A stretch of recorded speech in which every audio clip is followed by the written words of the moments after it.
Well, again, good to see everyone. We'll start off with brief introductions, and I know all these folks already, so Rosemary, start with you. Mary.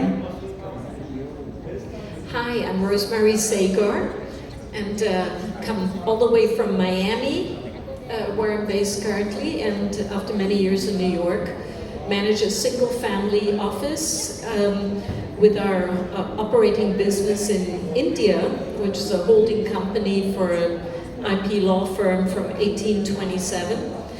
I spent 20 years on the institutional side of investment management, mostly GE, managing pension assets under Jack Welch, and headed the International Investment Division at US Trust.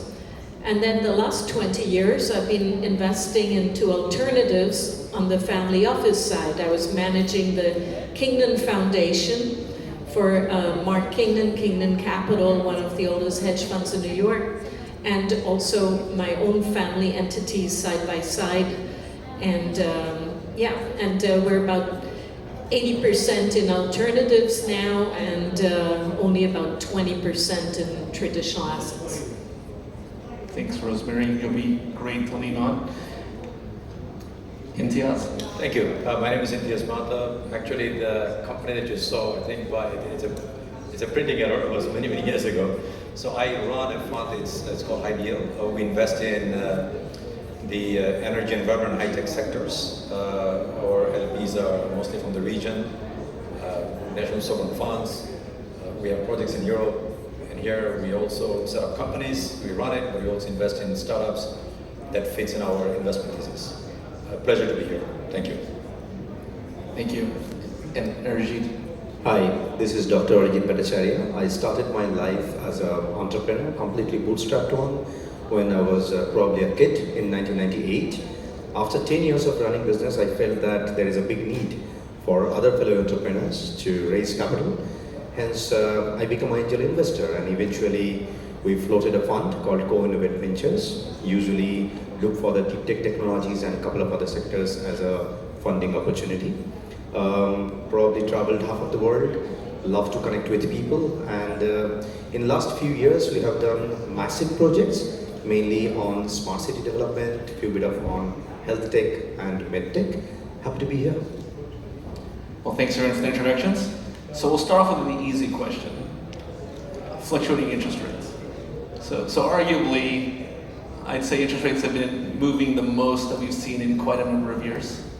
I grew up in a time where interest rates were also moving quite a bit. And so recent changes in interest rates, plus the looming elections in the United States, how has that affected your strategy? And we'll start with Rosemary. Well, at least the Fed has the room to lower rates and to actually exercise some influence, because 5 years ago, obviously, they didn't. And the aberration was the 10 years of negative real rates, and now we're back to normal. So now time value of money becomes an important concept again. And it's caused some significant shifts in our macro assumptions and in our asset allocation as a result. So for several years now, we've been doing quite a bit of private credit, and there's still a lot of room for that for various secular reasons. We have moved away from long duration investments, because the longer the duration is, if you discount the future cash flows, it has a magnified effect. So no more VC, no more private equity, and we've completely shifted to secondary funds as a substitute for those, where you have a much accelerated timeline to exit, and you're getting in at big discounts. Thanks, Rosemary. I see a lot of head nodding. So the third thing is more real assets, because our assumption is that higher inflation is here to stay. We're not going to go back to where we were, and therefore it makes sense to be in real assets, which includes real estate and also commodities. Thank you. Imtiaz. Thank you. I think you covered a couple of good points. So again, the interest rate is, well, it's 50 basis point less, which is a good signal to the market, but the volatility is still there. I mean, you mentioned elections. The whole region is in the middle of a war now, as you can see, not here, but surrounding.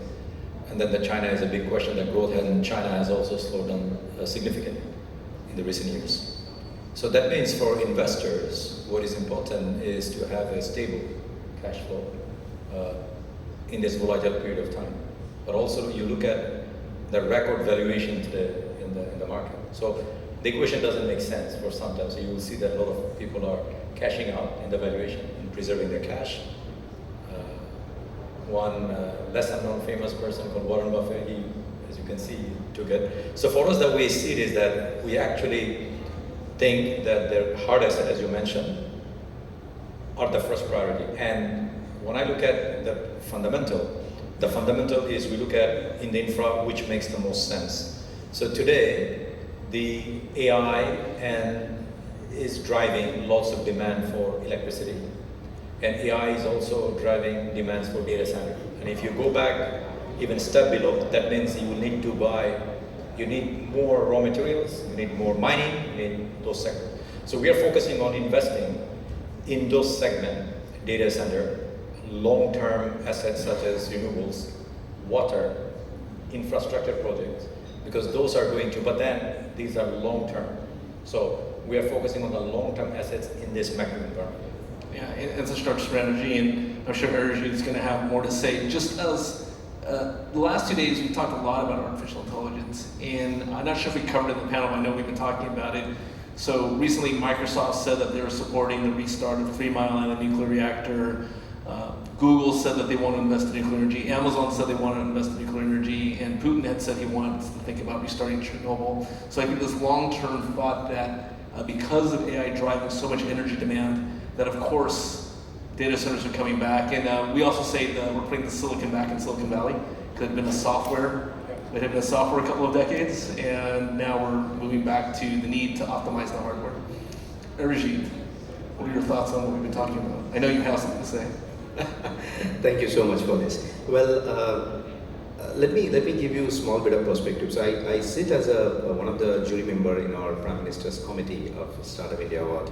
So multiple different startups usually connect us on various different kind of technological solution. But I would love to give you one single very important input for everyone.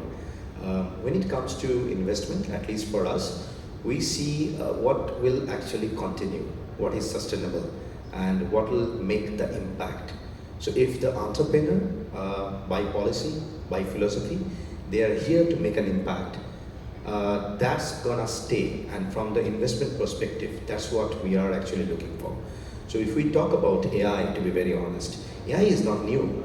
It's more than probably 40 plus years old technology. But nowadays we are more talking about Gen AI and impact AI more, which is again not new. It used to be there 7 years back. But the implementation and impact is happening. We can see this now because the market evolved more. Earlier times, that impact was not happening because it was not ready for the market.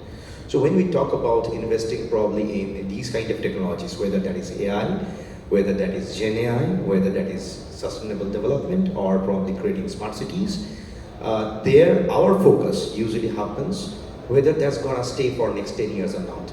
If it is there, we usually bet on that. And to be very honest, we don't invest in a volume as a fund. We usually curate very specific businesses. In a year, we only invest maximum 21 to 22 max. And happily, I can share that in the last 7 years, we took 3 amazing exits. Don't believe in so-called valuation bubble. Sorry about that cutthroat answer, but then it doesn't actually make an impact. But then business makes an impact. Hope that answers your question. Thank you. And so that leads me to the next thought is, and we'll go to Imtiaz. What other strategies are you thinking about for diversification? So yeah, I mean, I think for us, we don't diversify for the sake of diversification. We look at the macro, and I mentioned, so just to give you a little bit of perspective on what we are looking at. So for example, when we talk about AI, it's true, it's all, whatever the technology, whenever it's existed. But today, when you search something in AI versus in Google, you spend, the power consumption is 25 to 30 times more. And the amount of water, so for example, if you go to ChatGPT and you say, okay, you start a dialogue with them. So if you have 15 different dialogues to get your answer, it requires 6 bottles of this, or I guess more, 12 bottles of this water. So 3 liters, you need 3 liters of water. 4 liters, we had that conversation yesterday, 4 liters of water every time you hit. 3, 4 liters. So this is massive. We need 3 liters of water a day as a human being. So now all your action takes. So then we break it down. So what does it mean? So that means, as you rightly said, data center, router, semiconductor that powers them. Not all kind of semiconductor, but the GPUs that powers them. You see NVIDIA is one of the one that is winning. But we go down the value chain also. We look at, okay, we need a lot of electricity. That means we need a lot of wiring. We need cobalt. So the mining, the world is not going to be stopped because of the lack of data. It's going to be stopped because of raw material. And that is going to, so we are taking a position on raw materials. So these are the type of long-term market-driven asset that we are focusing on. And when you look at blockchain technology, similar way, any blockchain that will allow us to look at what is the carbon content from the source, from mining to the usage. So those the companies that are able to do a carbon footprint because of net zero and all those things, we are also looking at those startups as well. So this is our investment thesis. Thank you. Thank you. Arijit, what are your thoughts on that? Well, to be very honest, at least for our fund or for me, I always see that whether that particular technology is solving any kind of human crime or not. I'll give you a live example if I'm allowed. Okay. There's a company based out of India itself who are solving issues of child education in the village. Now you may say that how as a VC fund we are investing in that particular company. They are practically using AI and blockchain to solve that issue, going for real impact in the market. So when we are backing them, we are not backing the technology, we are backing basically the concept. And I think personally, that's what is needed. More and more funds who are making impact, there are larger funds than us. I think we should understand that we are not practically investing only on technology, but on impact. So if we are making that, I think we are good. Thank you. Rosemary? Well, I agree. The devil's always in the detail, isn't it? So you have to look at the specific impact and the applications of AI, the specific applications. It's like looking back to the dot-com bubble, and you can't invest in the internet, but you invest in the specific companies that benefit from applications, and so same here. And so it's no doubt AI is transforming many industries, and what used to be not economic is suddenly economic thanks to automation, thanks to AI. So there's one of my smallest investments, and I don't make many direct investments and not many early stage, but it's this rainmaking company, and that has ion-emitting equipment that can make it rain out of clear skies. But that's old. It's been around for decades, and it was not economic because you can't pay for German technicians manning the equipment 24/7 and scale it. But by bringing in AI, that gives it a whole new edge and makes it hugely scalable, and it can change the planet all of a sudden. Thank you. And show of hands, when you hear the word AI, are you thinking more on the software application side, or are you thinking more on the hardware and the chips that run AI? Or show of hands, software. Okay, hardware? All right, well, not to bias you too much, but as I mentioned, there was a AI Infrastructure and Hardware Summit, Silicon Valley last month, and nobody was talking about ChatGPT. Everyone was talking about optimizing GPUs, because if you make $1 billion investment or $1 billion investments in NVIDIA, for instance, hey Peter, then of course, a lot of enterprise companies are having a hard time ingesting that. As we talked about, NVIDIA GPUs consume the same amount of electricity as 30,000 washing machines running 24/7. And there's only a handful of companies, Meta, Google, Amazon, Microsoft, that have the ability to ingest that many GPUs. But this is always the start. We're really early stages. Then you get to the next phase where kind of the next tier players are trying to do the same thing. And so Imitas had a very great point that I hope everyone caught. All the panels have great points on this, but Imitas was saying that the natural resources required to do this is massive because, as Peter Gamble, who was on stage yesterday, mentioned, CEO of Ubolite, 4 liters of water, boiling water every time you hit ChatGPT. So when we think about that, then, is what are some of the strategies? Because everyone talked about long-term play. So what would be an exit strategy? What would be an indicator in the interim and the long-term on an exit? And we're going to start with Arijit. Brilliant. Well, when we talk about exit as a strategy, to be very honest, we are looking for a minimum 15x return if we are investing. Now, sometimes we go by passion, but when you are running a fund, if it is not your own money, you cannot only run it by passion, right? You need to return back the money to your investors who are investing through you. So our first focus usually happens that if that business is making impact and that impact is making minimum 15x in the world or not. Number one. Number two, we always see that whether that project is bankable or not. If it is bankable, then our strategy becomes a little bit of different. If it is non-bankable, completely not there in the world, probably a complete new kind of concept, then usually, direct answer, usually we take exit in Series B. We don't go in Series A as an exit policy, Sometimes, the recent exit that we took, we stayed back till the time that went to the stock market. One of the investment that we did, when it went to the stock market, we took an exit. So I really don't want to give direct answer, but then probably that solves the question. Yeah. Thank you. We'll go Rosemary and then we'll go to Tias. The structure of the public markets has changed massively over the last years, and IPOs are not what they used to be, and and it's kind of be careful what you wish for when you're going for an IPO, because you're restricted and you just watch the stock go down, down, down, because Wall Street fired all their small cap analysts a long time ago. So unless your IPO is massively huge, and that it can be picked up by the index funds and all the systematic investors, then you don't really have a chance of getting the traction. And so in terms of exits, when we invest with a view to an exit, we want to be fairly secure that it's going to be a trade sale, strategic exit, and not an IPO. Thank you. Tias. No, so for the exit, I think first a realistic view. 15 times or 20 times, I mean, I think if someone tells me they can get 15 times return, nothing against it, I look at very cautiously, because today there is not many places in the infra large cap that you can get. I mean, there is the stock market S&P return 9.5% over the last 10 years.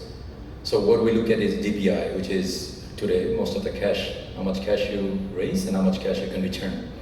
And we target a couple of times, 2 to 3 times in a reasonable shorter period.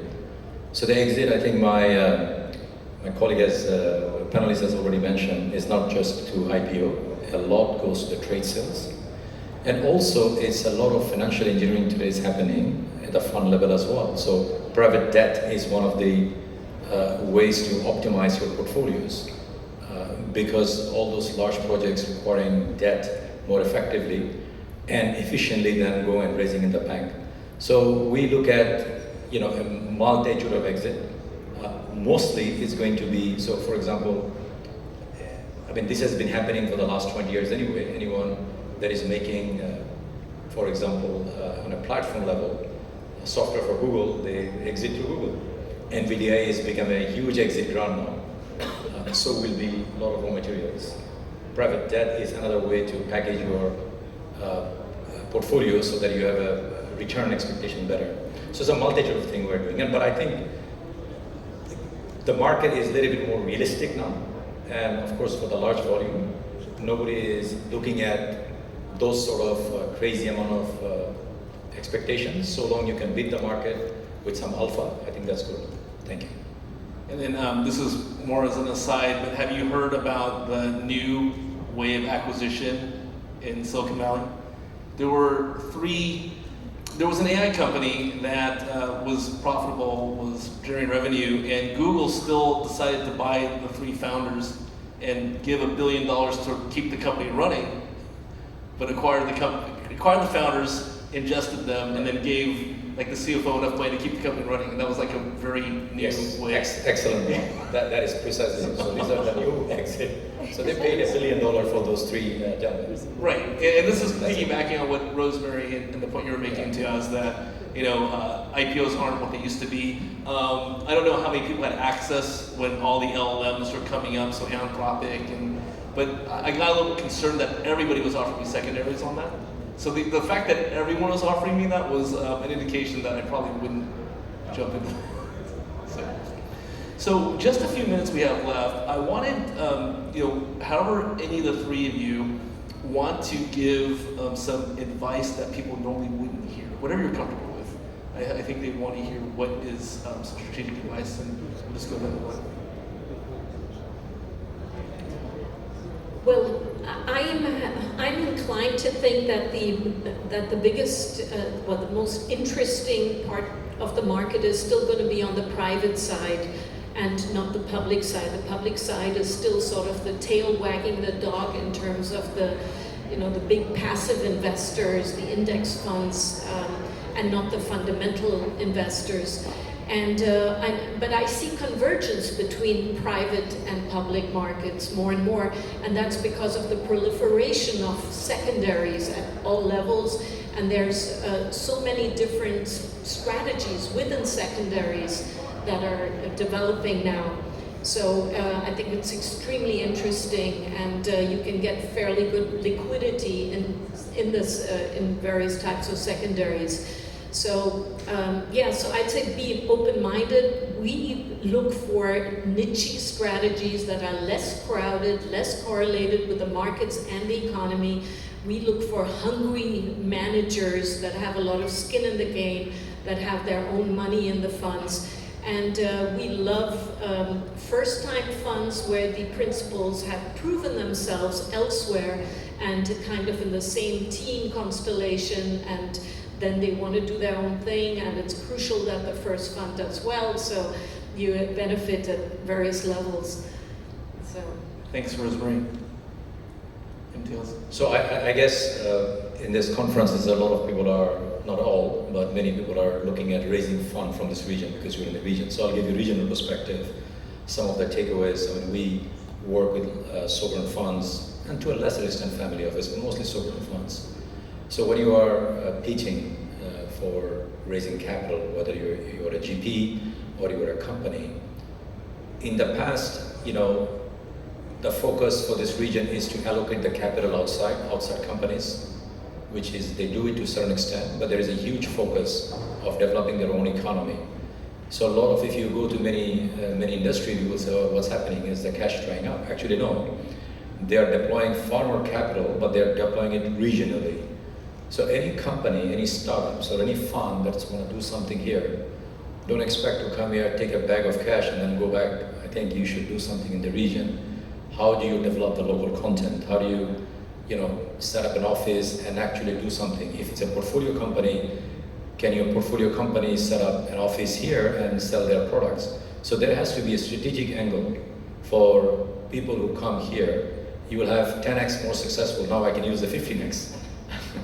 You have better chances of success when you tie your company or fund's objective to the regional objective. And this is one of the successful formulas, so please take it by heart.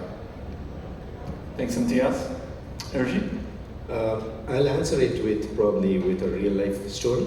Please. Folks, super. One guy connected me directly in one of the speaking session in one university. He used to be a student, wanted to raise capital for the ideal stage that he is in. No company, nothing. he's just a software developer creating different kind of plugins as a small solution. So I usually advise him, okay, you complete your study, finish it up, and you do 1, 2, 3, 4, something like this. There is a stage. We have been in touch. After 3 years, he said that, sir, I'm ready with 3 different kind of solutions. Which one I should get the funding? I said, okay, let's do something. I'll ask you to create a team. You're a tech guy, you don't understand how to do business. Why don't you get some people in your team who can understand marketing, who can understand business, who can understand the legal side of it? It took around 6.5 months. Come back with a very young, dynamic team of people who are passionate about building that particular project. What we did, now here comes the 15x story. We helped them to build that particular product, connected them with one of the largest MNC in Southeast Asia. They didn't have that kind of solution. I put my total head what they don't have as a solution and what these guys can do. Eventually, when they built that product, floated the company, we pumped in money, and they sold that particular product to that ex-MNC. They became big. Our success becomes a success. Does it solve your question? Well, that's a great story to end on. Once again, I want to thank Rosemary, Imtiaz, and Arijit, and thank all of you. I think I'll just go ahead and dismiss you all to lunch, so thank you very much.